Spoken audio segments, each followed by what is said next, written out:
Welcome back to another technical deep dive here in the debug zone.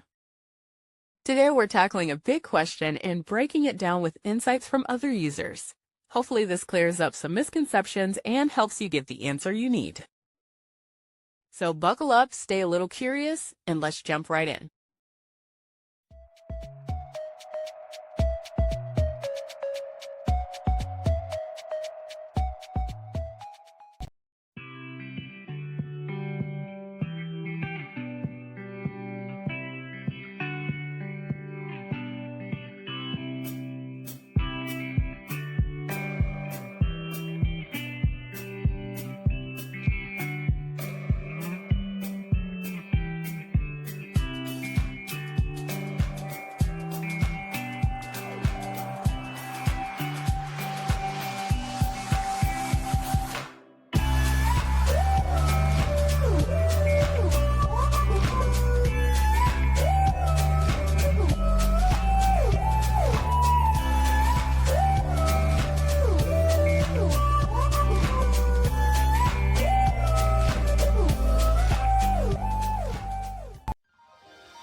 And that's a wrap.